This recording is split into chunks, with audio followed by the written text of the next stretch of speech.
record, and let's begin. I hope everyone is warm, right? Because this time of the year in Prague, it's getting pretty cold, -8, just how I like it, and it's all covered with snow, just how I like it.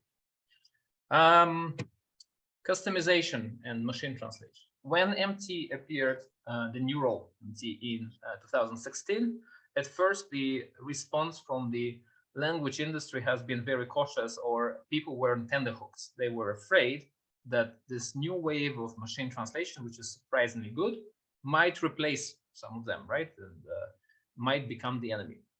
Then, a year later, big tech, such as Microsoft and Google, they created consoles where a person could go, upload their data, and tweak the model to make it more compliant with the language of finance, the language of life sciences, legal, you name it. Make their own kind of variety. Out of water, make Coca-Cola or coffee, whatever you like. And so suddenly, instead of an enemy, MT has become a friend. You got the ability to be a player in this field. And so the reaction from the industry was ecstatic. Yay! We can now also be machine translation specialists. And over the past 5 years, it has been developing into a big trend. People have started massively going into MT. It's very useful, super practical. The usual translator can working without technology can do 1 page per hour, and the translator working with machine translation and all the nifty customizations of today can do maybe 2.5 or 3 pages. So doubles or sometimes triples the productivity if the content is easy. Furthermore, if you're a language team, in some cases, because of the explosion of the content, the number of languages that you want to cover today, sometimes you might feel displaced by machine translation, right? So, for instance, in one of the European institutions, they had a language team that were translating the news, then they replaced them with machine translation, and suddenly the language team didn't have much work to do. So how do you stay relevant? You build your own machine translation, you oversee the quality, right? Without customization, you don't have the control, you cannot speak about the voice and tone. If there is an error, you need to wait for the big technology company to fix it. With the tools to customize, you are in a driver's seat, supposedly. It's not so easy in practice, as we found out, but you have the ability. And so people were jumping into this, and now many language teams have an internal person who is responsible for MT, an MT hat, MT quality lead, MT implementation specialist, NLP specialist. So the cohort of our fellow professionals is growing. How did customization happen? What's behind it? There's actually a number of approaches. Some companies like DeepL or Mirai in Japan, they do not give the ability to customize at all, or maybe just upload the glossary like DeepL does. When they do add customization, I think it's going to be a bomb, and everyone will jump onto this because of the baseline quality of DeepL. But at the moment, you can't do much, just glossary. Other companies, they don't give this console that you've seen, an interface for you to work. But if you call their scientists and give them your data, they can do it for you for a fee. It's not self-service, but because everyone runs on the same, more or less the same technology, there is the ability to do it. And with the right motivation, the company can execute. So then these companies, they offer customization mostly as a service. You call them, you pay them, they do it for you. Self-service is where you have some controls, whether it's through a console or through an API programmatically, and then you can create your model. If you're creating your model with Google or Microsoft, you also pay some money, and it takes, I don't know, maybe 5, 6, 7 hours, 8 hours for the data to be crunched. And then you have this model like here sitting inside your console, and you know it's blue score, and you can implement it inside your translation tool.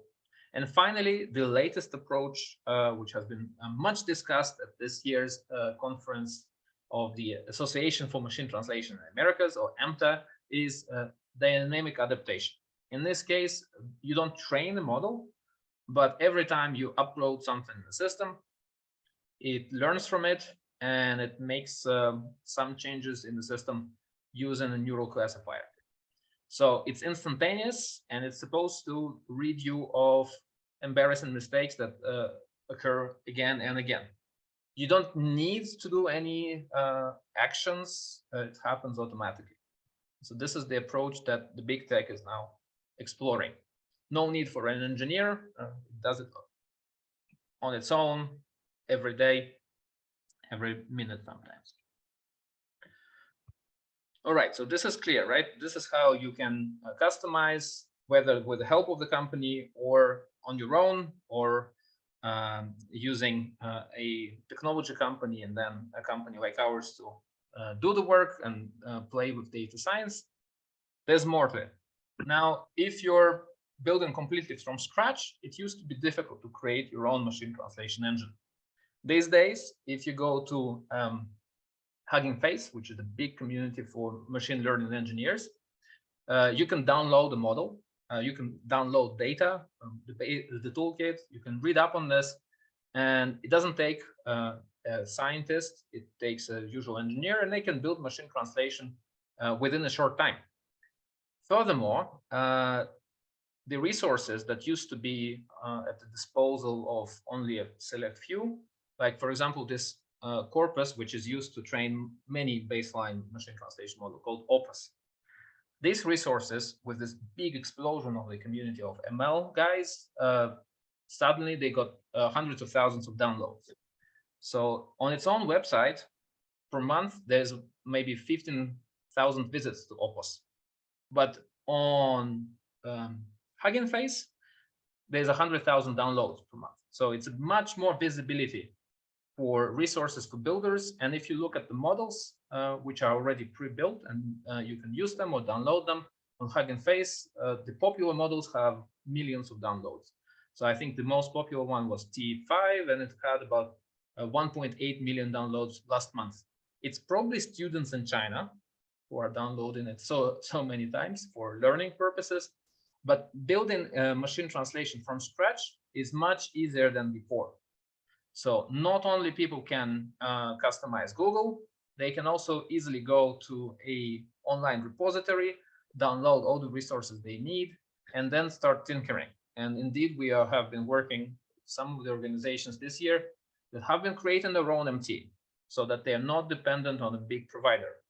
When do they need it? Maybe if they have huge volumes. For example, Booking.com is one of the famous examples. eBay is another famous example, who have created their own machine translation teams and they built their own MT. But that happened in the previous era. For someone to create their own MT will take much less effort today than before. So the age of custom proprietary is on. Now, how did we come into this space, right? So the company is quite fresh. It's my first company. I founded it together with my partner, Philip. And we've been building it for 2 years. We've only been in this market for 2 years. Initially, we founded Custom.MT as a company which could give anyone the ability to customize machine translation. When we entered the business, it was really, really hot. And through the past 2 years, many companies and teams have built this capacity. Now we are pivoting towards software. We've been a company of a team of engineers that customizes, evaluates machine translation. Now we're building software. And Stacy today will show you some of the first examples of the software that we built. It's our debut overture in the industry when we're not monitoring what's going on, not just researching, but walking the walk. And of course, it's an exciting journey with many pitfalls, but also very rewarding, very interesting. In the first year, we trained, we approached a milestone of about 150 models trained. Then the number has doubled, tripled, and so on.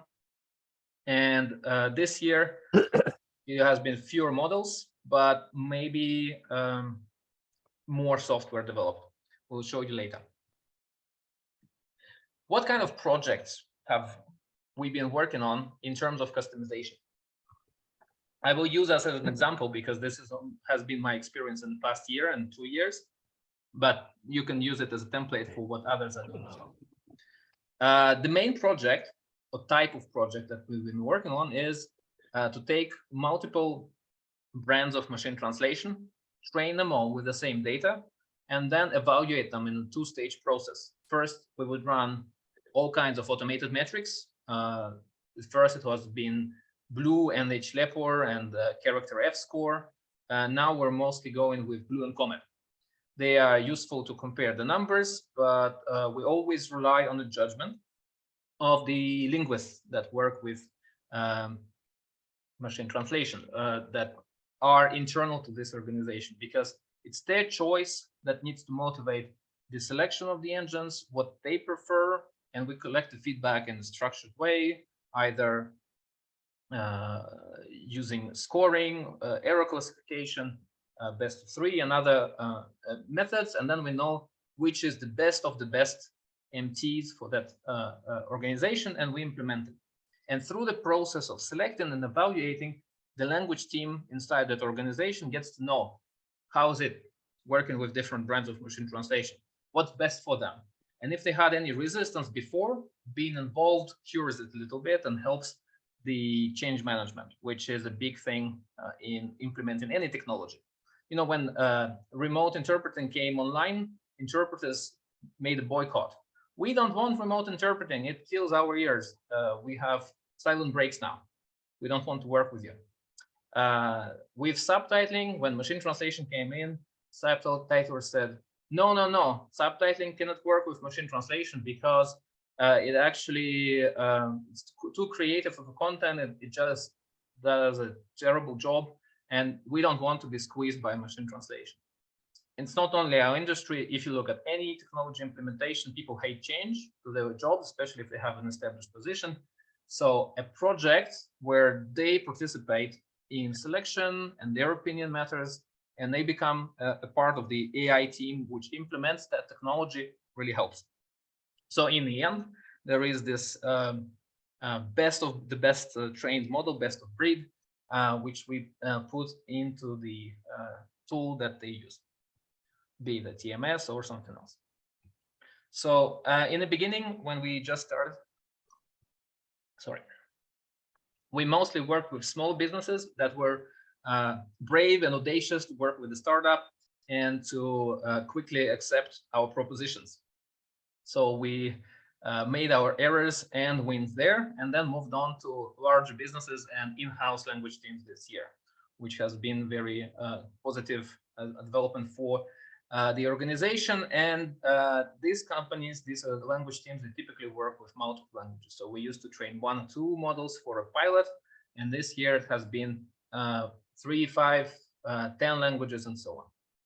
And of course, if you train 5 models per language for 10 languages, you see that it becomes a logistical challenge. Not just a little bit of work, it's 50 models that you need to train, process, evaluate, and we had to optimize and automate a lot internally to make it possible.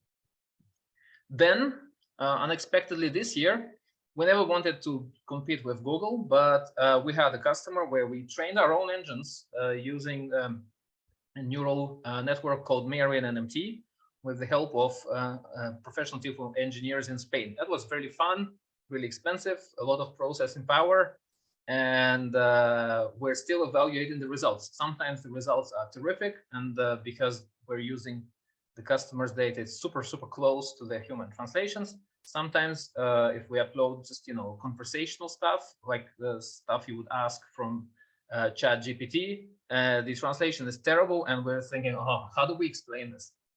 Anyway, so that has been a lot of fun. We did our first benchmark similar to machine translation. We did a benchmark of speech recognition systems for very difficult types of speech where multiple people are speaking at the same time sometimes, and applied the same method, but this time to speech recognition, which is something which is happening inside also translation companies. They are starting to work with ASR, and inside in-house teams. In localization, if they are asked to localize videos, they're using speech recognition. in the mix, and you need to know which one's the best.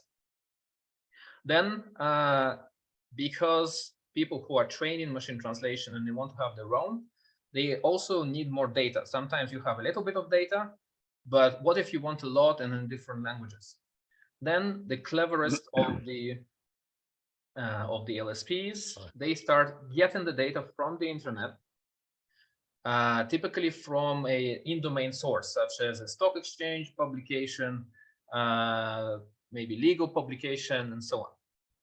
And one of the most interesting projects that we participate in this year has been building a data pipeline to get data from one of these sources, which would take documents on a daily basis, the documents which are published online, align them and create translation memory, store it. That has been a lot of fun, and now it's the biggest data source or data set on this topic in the world. I wonder what the company is going to do with it. It's valuable, but it's not easy to apply, and now they're the only ones to have it. It's not the only company that has done it. We heard of parallel projects in the same kind of vein around the world. So getting data which is relevant to you is a trend, and this has been happening with a few of the people we know. Then, for those organizations that are building MT internally, they've been working on making sure that the quality is good, right? You built your machine translation engine, your ML specialist has performed the work, they have the model, but is it good? Where are the problems? What kinds of things it does badly, right? So this turned into this need, turned into the data annotation project, where this here you can see a dummy project with conversational speech, because we cannot name the customer, show their content, unfortunately, many corporate NDAs. But you can see that people would come in here. We built this setup and hired a language service provider that put the linguists at work, and they could annotate which errors were actually very, very critical, which ones were stylistic, and so on, so that the ML specialist can know what to address. This is a project where we acquired the data, but we didn't go into such length as building a data pipeline, which daily scans the internet for the relevant data. But instead, we bought from Taos, and Taos published this case for legal, French to German. In this case, we were acting as a value-added provider, and we scanned if the data is good, cleaned it up, made sure that it helps the engine, and they got the legal engine in the end, right? So they could customize what they have, get new data, and get an increase in quality with the data they purchased. Finally, a type of project which is really difficult at this point, but I think it's going to be gaining traction in the future, is creating a targeted data set. So let's say you have a team of linguists, they looked at the machine translation, they identified problems. What do you do with those problems? For example, you have a recurrent mistake, maybe with punctuation right here, and then you need to fix it in some way. So to fix it, a data scientist creates an anti-data set, which contains only the correct examples, sometimes with methods of synthetic data, and then they retrain the model with this data set specifically designed to cure the error, and then they evaluate. Did it get better? Did we fix the problem, or does it persist?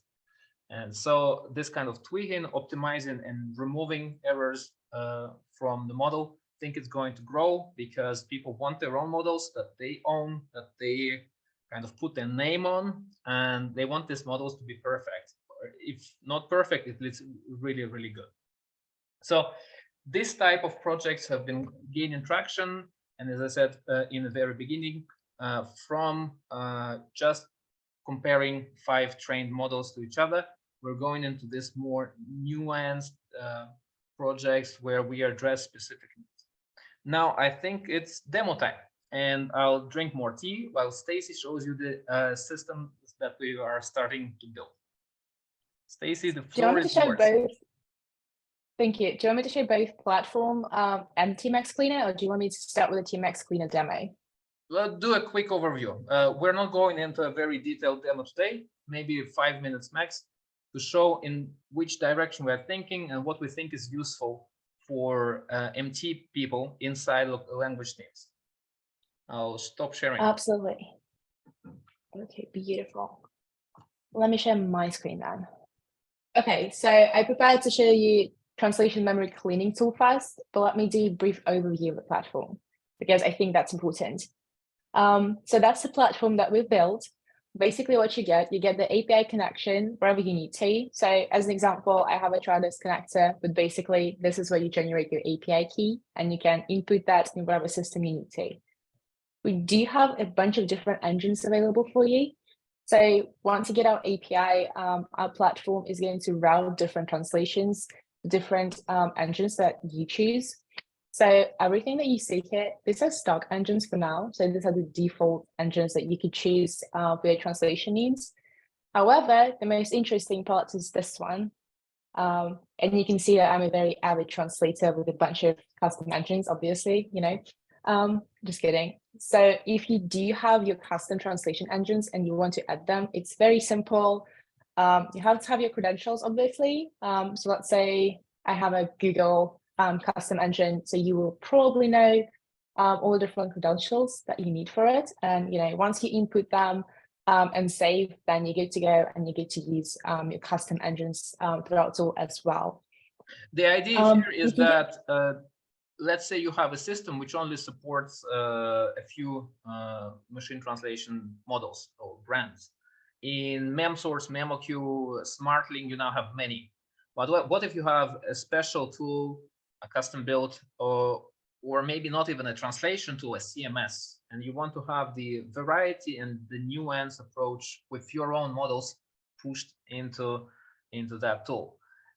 Building all these integrations is a lot of time. So instead, you aggregate them all in one platform, and then this platform offers one connector or one way to implement them all in one fell swoop. I don't know.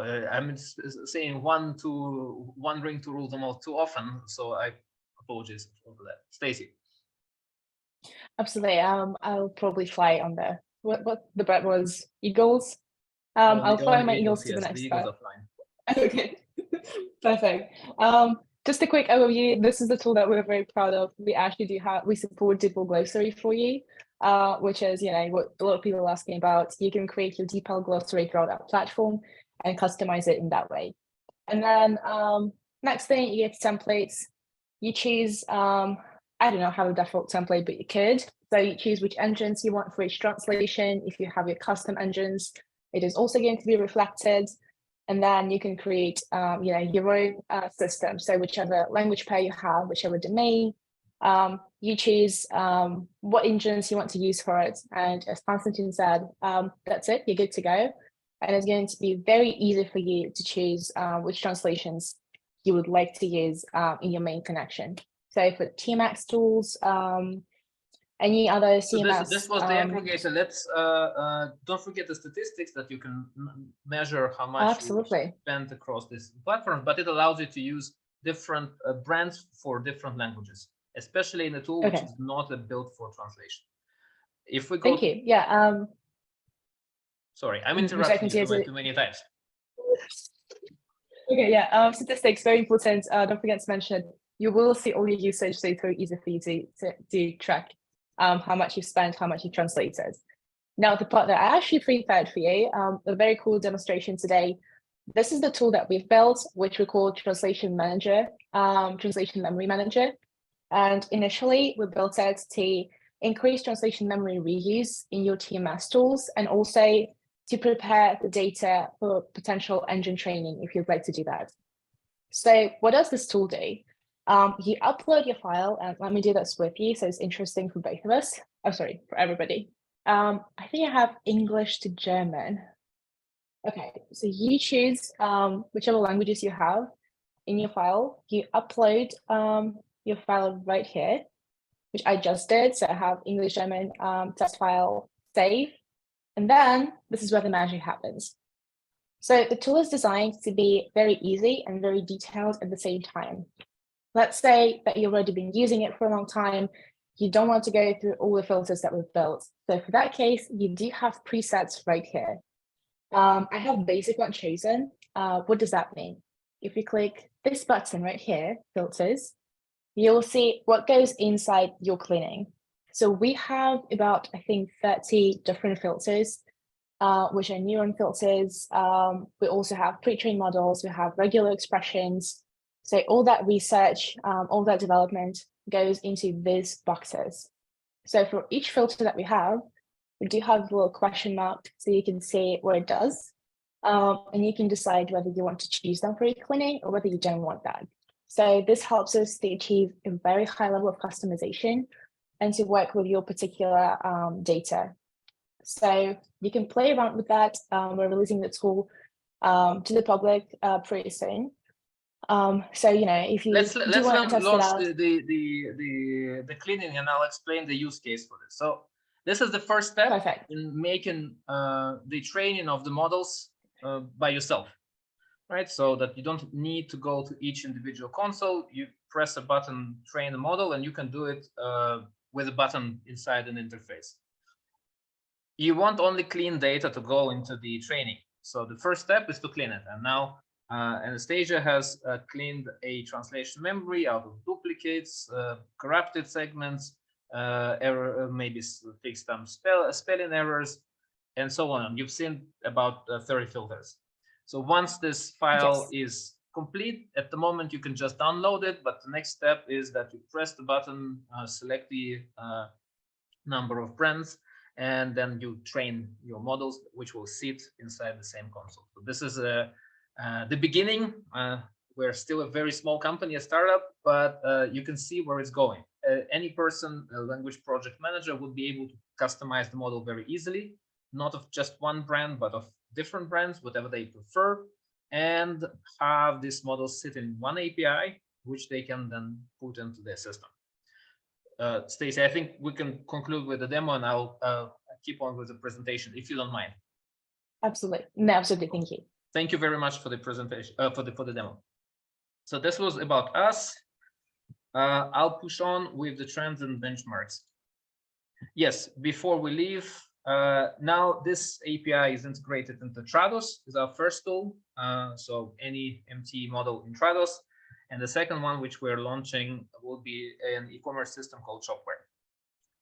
Sorry, just for a second, for the Trados plugin, it is actually available in Trados App Store. So if you want to try it out, if you want to download it, just go to Trados App Store, either input Custom.MT or just scroll down and you will see it, I think, on the third or fourth row. Yeah, all right. Thank you. Now, customization trends. That's my favorite thing. What has changed? You've seen how we are developing and building, the types of projects that are going through us. Many other companies are facing the same. LSPs have built their departments. Here is what we see in terms of trend. First, the quality of machine translation has gone better over a year. And you can see this in the metric which we'll call WER, word error rate, also known as edit distance. It measures how many words are different from the human to machine translation. And the rate has dropped from 18.3% to 14.4%. So that's a significant, almost a quarter, right? Improvement to the quality, how much you need to edit if you are post-editing, much less.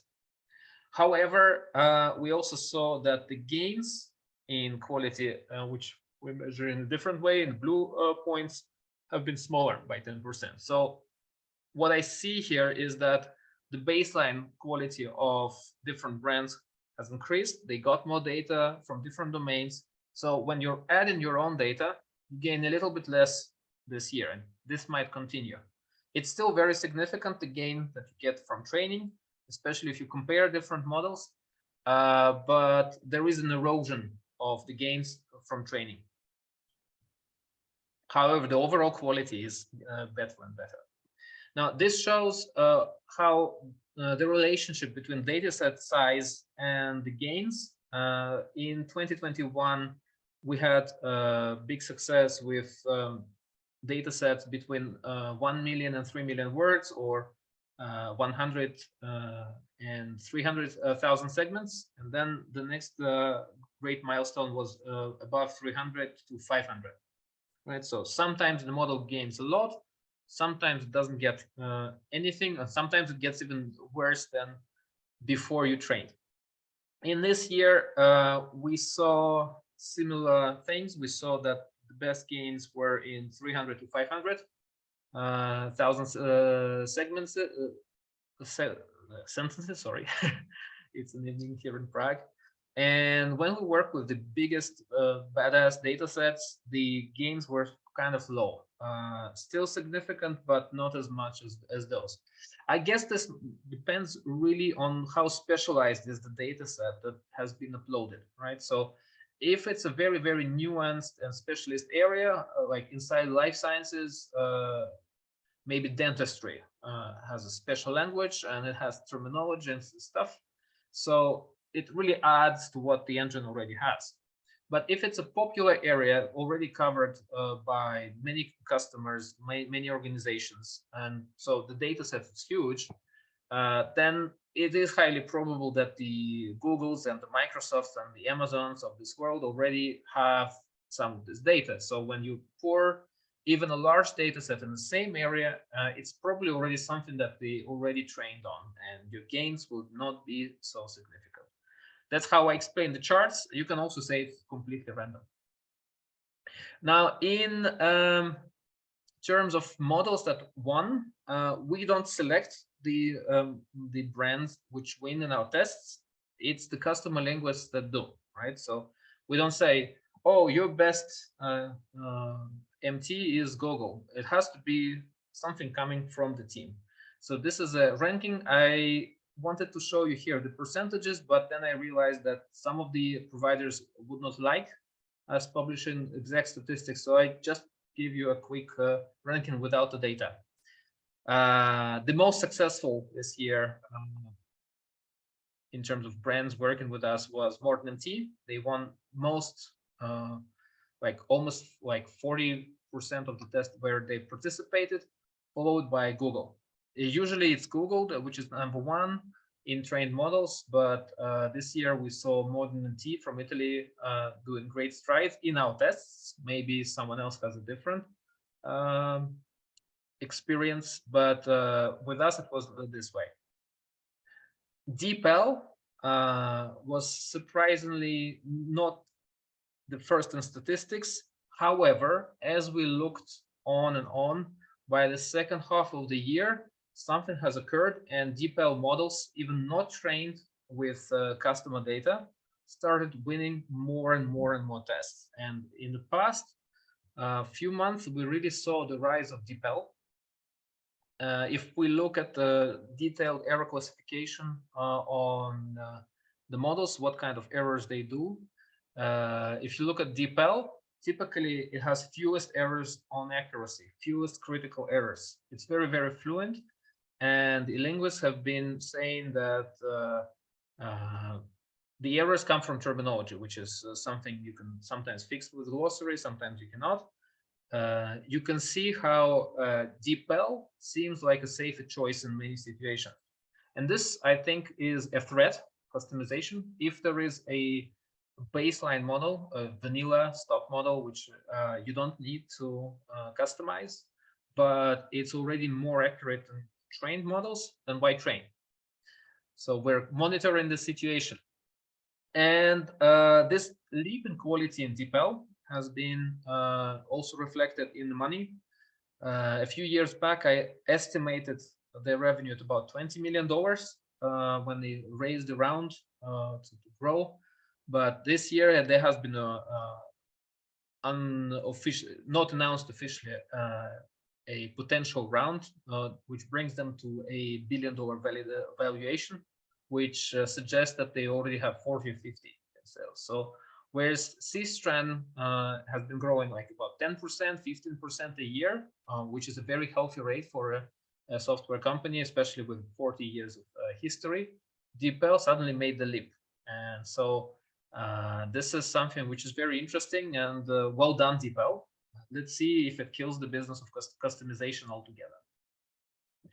In terms of practices, there's been a change in how we worked. We killed some of the automated evaluation metrics. They're useful for the numbers, but still we trust more human evaluation. Comet has been the metric which has become very, very popular in the machine translation, customization, and training community. So it's taken the front stage. In human evaluation, we've been pivoting more and more towards error classification because it gives a nuanced view in what kind of errors the engine is making and how to fix them. And in terms of speed, the speed has really improved. We used to spend a week on training the model with data preparation, testing, and so on. Now it's 2 days, and I think by middle of 2023, it's going to be 2 hours or something like this. One big thing that I think is missing from the industry and from existing methodologies, which are used by hundreds or even thousands of machine translation practitioners, and which is a big learning for us this year, is the ability to automatically test machine translation models on specific issues, right? So today, if you want to evaluate machine translation and to compare to another model to model, you take 100 sentences, you give it to a person, and then they score these sentences or they classify the errors. But we realized even if they have 100 sentences with different translations, it does not guarantee that these sentences contain all the things that you want to check, right? And you want to check if the machine translation engine is translating numbers correctly, right? In one of the tests here, you can see that we evaluated the model really high or in terms of edit distance and the segment scoring was great, but we didn't see in this test that actually it mistranslates the numbers, right? It's translating 8 here to 8 to 11. Somehow 11 appeared out of the blue, and it's not there, right? Then things like handling suffixes and inflections, if it keeps the punctuation, if it creates double spaces, these things can be checked automatically, and we'll be working next year on a data set to check it. Furthermore, in non-linguistic issues, right? What if we give it 100 or 1,000 different names of cities, and countries, and roads, and airports? Does it translate it correctly? This can be built into a pretty standard data sets for training and testing machine translation. This is what we'd like to do next year. Finally, handling tags. It's been a real pain this year, right? Especially if you're not going through an established translation management software, but if you're going with a new system, which does not have built-in file filtering, or it has custom code, handling tags is a huge pain, and it could be checked, right? You could give the machine translation engine a set of tags before you test it and see if it translates them adequately, right? So this is an area of improvement to us, and I think to many other teams that work with machine translation. It's pretty low-hanging fruit. Now, that concludes the trends. I'll quickly elaborate on the outlook, and we're now going to start looking into the future. I hope you're as excited as I am about this. Well, first, this is going to be a red ocean, right? We already see that translation companies have machine translation departments now. And you used to have maybe, I don't know, 100 translators and one tools specialist supporting that group. Now, in the next years, it's going to go the other way, right? You will have 20 translators, but maybe 5 or 6 technicians. And everyone will be able to train. So it's going to be a red ocean. It's already something that LSPs do, in-house teams do, and it's only going to ramp up. Language professionals will also become MT advisors and quality leads and so on. Instead of translating every text, you just make sure that the engine adapts and doesn't make embarrassing or critical mistakes. Second thing I noticed is that many TMS companies, translation management systems, have launched their own MT product. In the past couple of weeks, MemSource announced now phrase their own machine translation, so it now competes with Google. Another company called Localize in the Baltics, they created an application where they plug machine translation into support chats. So they now compete with Unbabel and with Language.io, for example, who are the pioneers of that market. Smartling, American TMS, they created a machine translation hub, a product which is purchased separately. So they all going in this direction. And they hired Olga Beregovaya, of course, who is a big authority in the area of machine translation. Also from Relocalize, where she worked for many years. On the other side, machine translation companies that make machine translation software, they have been launching interfaces where people can post edit, right? So there is a lightweight capital now inside Systrum. There's a lightweight capital now inside Tilde. There's a lightweight capital now inside XL8, which is a machine translation brand targeting subtitles, right? So it all conflated, becomes one simple market, and they're all going to compete with each other for the same crowd. Second, this is a little bit of a complex slide, and bear with me as I explain maybe the aspirations of people behind that. If you look at the language team today, they're implementing machine translation. They already have models, they have trained models, they might have an aggregator. The most popular company in this area is Intento, which is killing the market. So what do they want to do next? They want to go segment by segment and score the segment, have predictive analytics, which say, okay, we automatically detected that this machine translation is correct. Do not send it to the translator. We already know it's good. One. Second, they want some kind of automated post-editing. Other ways how to eliminate more information from the batch, which goes to human, how to reduce human work. So in phrase and mem source, you had numericals, addresses automatically rendered. You will see use cases where large models like ChatGPT might be, or GPT-3 might be used to rewrite source closer to machine translation, fuzzy match repair, and people are really looking on a granular level how to reduce human work there, because every 10% of reduction of human work means huge savings in money.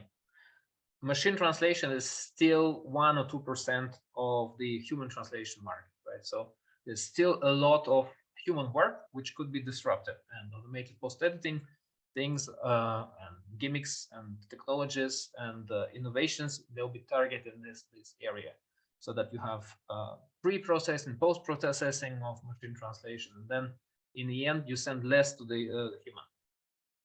Finally, nature of edit optimization is when you look at what the translator did and you check if the work that they did was necessary.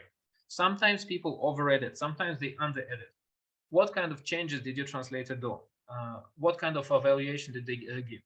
Most of the time we see, for example, for Spanish, French machine translation super accurate. So when we encounter a translator who says, no, this is poor quality, and they make many changes, sometimes stylistics, very often stylistics, we know it's not necessary, right? So, and the translation companies and sometimes internal language teams, they're also looking in this direction to automatically detect if this has been a change which is really necessary. Build a model around it and maybe advise the linguist. Oh, you missed something here. Could you look again? Or are you sure that this change has been necessary? With the quality of the machine translation, which we see today, capital is also going to change, right? Instead of writing everything, we might be just clicking on words and selecting from drop down with our fingers what word to replace in a sentence from the suggested list. And every time we do this change, it will be recorded and classified, and the computer, the algorithm will advise whether this is a good thing. So all of these 4 blocks here, they relate to leveraging more machine translation or helping it reduce the amount of human work in the language industry, attacking the manual work market. The second thing, which I'm sure is going to evolve and which is going a little bit unnoticed by the professionals in our industry, is creating the whole machine learning operations inside the language team. Not only language teams struggle with it, banks, for example, they want to have machine learning operations for more different departments, but they can't. Insurance companies, life sciences companies, everyone wants machine learning specialists to look at the specific operation. But it's always secondary to the pressures of the day. And so most organizations do not go in this direction. Why? Because you need a really great machine learning engineer, difficult to get, who also understands the problem, who can find what to do with this, who has the subject matter expertise. These people are few, right, that combine to expertise, competences in one head. So instead, I think what's going to happen, and which is already happening with some larger companies that understand this need, is that they give these machine learning resources in a simplified way to people inside the department, right? They build in the capability for project managers, account executives to do some of the ML work. What are the capabilities needed, right? We've seen that data sets acquisition is a thing. People try to get data sets online to become the biggest data set holder in the topic, right? Especially if they add languages and do more work with it. So automated acquisition. Second, you've acquired the data sets, and now you have your own data sets and third-party data sets. Some data sets are old, some of them are new, and you want this nuance, right? So data set management, the ability to slice and dice data easily and understand what terminology relates to which topic, and so that you can quickly take a snapshot and put it into the model and customize it from a big ocean of data that you possess.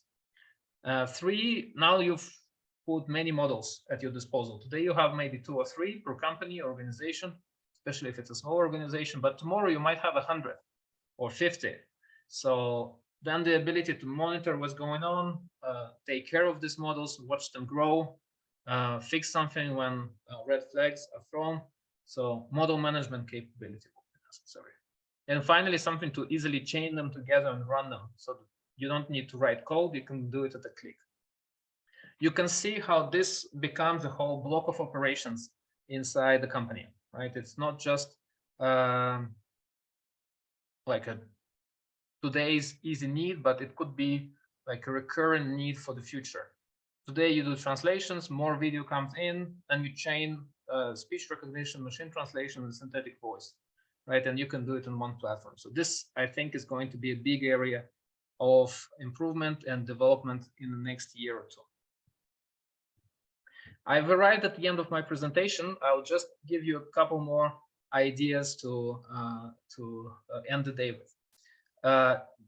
Huge models are hitting the market, right? Everyone has tried ChatGPT. I was surprised. I was sitting at work. My son texted me the screens from ChatGPT, and he has no relation. He's 10 years old. He has no relation to the language industry. So instead of me showing ChatGPT to him, he showed ChatGPT to me. That's how viral it is, and it's going to completely make a huge wave in the society, and everyone will value digital linguistics more. Millions of downloads are here. However, the language industry is not yet in a position to use that, right? We're enjoying it like everyone else. We're playing with it. We can go, for example, to this model, No Language Left Behind from Facebook, and we can translate into 100 languages online. But who has taken this model and who has put this model into their production environment? Who has put it in their MemSource or Trados? Practically no one, right? You can translate from, I don't know, you can see that some languages here you've never heard about. This looks like Khmer, right? You can do, Stacy, help me here. This looks like Tatar language, right? So you can do Tatar here. I think so. Yeah. You can do Tatar to Lithuanian here, or maybe even a more exotic combination, right? So it's sitting there, but no one has found a way to take advantage out of that. And so only if you're doing the model management in-house, only if you are prepared to connect all these new developments, you'll be able to be in a wave, right? What if you can connect ChatGPT to another model and chain them together, maybe to a synthetic voice? Only if you have this capability to quickly do it, then you're in position to take advantage. And so I think that in the next year, this is what we need to think about. How do we create an environment where not necessarily a top engineer, someone in a project team who understands the business need, who understands the customer, can easily take this and turn it into a real operation. I think after ChatGPT, there'll be 10 different models of the same type hitting the market within 6 months or 4 months. And so unless there is an easy way to do this, why is ChatGPT so viral? Because it's super easy to use. And so it needs to be super easy to use in the organizational language environment as well. And with that, I thank you for your time. Maybe we can have some questions. I hope you enjoyed.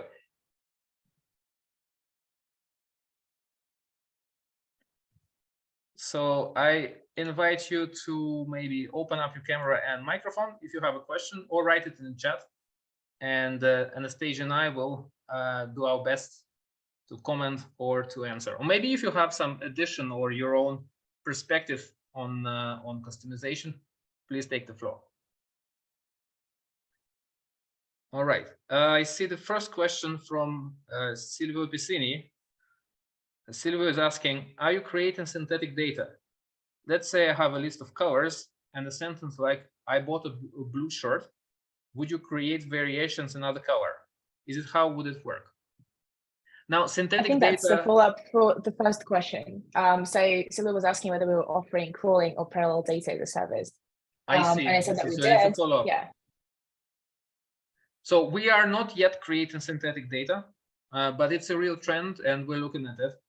I think the more this need to fine-tune and tweak the models for a specific purpose to eliminate the specific errors takes root, the more we'll need synthetic data, because we only get a few examples when it's wrong from the human evaluation, and then we need to do something with it to create it into a data set which can cure the error. And you can do a manual translation of, I don't know, 2,000 segments or something similar, or you can run it through a generative network like ChatGPT or just GPT-3 and see what it produces and use that to cure the error. Do you want to mention our project with crawling data when we also use TMX Cleaner? Are we allowed to mention that? If we're not naming the customer, I think we can. Please go ahead. Okay, yeah, just to, again, to develop the question a little bit, we did a big crawling project where we found very relevant data of high quality. So we basically were able to build a system that downloads all this data as a parallel data set. And we also use our automated solutions to check the alignment and to check whether you had, any impurities from the data set. We cleaned that using our automated solution. So that could be an option too. Cool. So Julia Hulkova, or I think it's Renato. Renato, I'm really happy to see you here. Maybe you take the stage and tell us the question in person. Are you in a place where you can do that? I think I am. Hello. Hey, long time no see. Great presentation. I just missed the first 10 minutes, but thank you, Kostya. Great job as usual. Quick question. Everybody's talking about LangOps now. How does this whole complex machine translation environment fit into this LangOps conversation? Look, I know this is a term coined by Unbabel, but I haven't really delved into what Unbabel means by LangOps.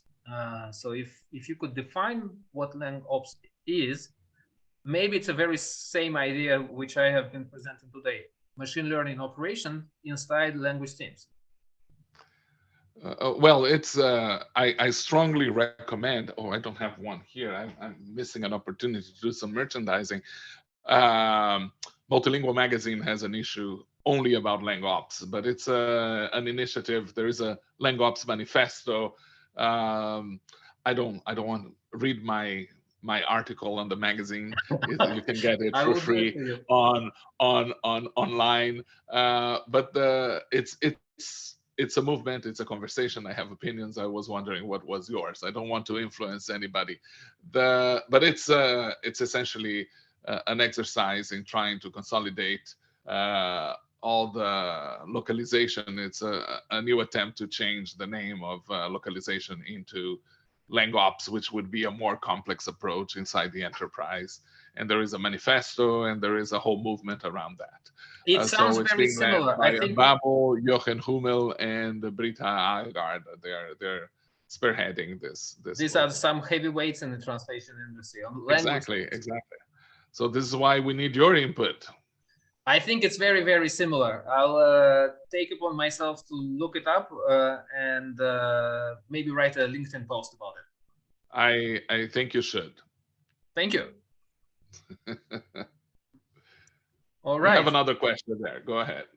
Yes. So from you or Good from job, the by next the way. person? Excellent presentation. Thank you. Thank you, Renato. It's a great honor for me to hear these words from you, Maestro. Now, Gleb asks us this is a question about open data MT engines. So yes, we have run MT engine customization from Opus data and then customer data this year. So if you want to use an engine unlimited, for example, you don't want to pay per 1,000,000 characters, or you have to put it inside your firewall because you're a security service, or you're an e-commerce shop which forecasts such huge usage in translations that you might run into 5-6 million per year in Google charges, then you want to build your own MT, because otherwise it's getting too expensive and maybe too far from your domain. So we ran a couple of tests here, and with a good data set and a specialist language, it's more than comparable. It beats all the competition, but you have to have people who really know how to work with Marian or with FairSec, and you really need to have good data. And then by combining this, fine-tuning, you can get spectacular results. Now, affordability is not there yet, right? You have some tools to build Marian engines, but fine-tuning and making it really good, not so much. I would say that the minimal to start playing with a Marian engine these days, you would spend 20K per language at least. I don't know. Should I have Stacy? I think I shouldn't have spoken about the money, but I hope, Gleb, that answers your question.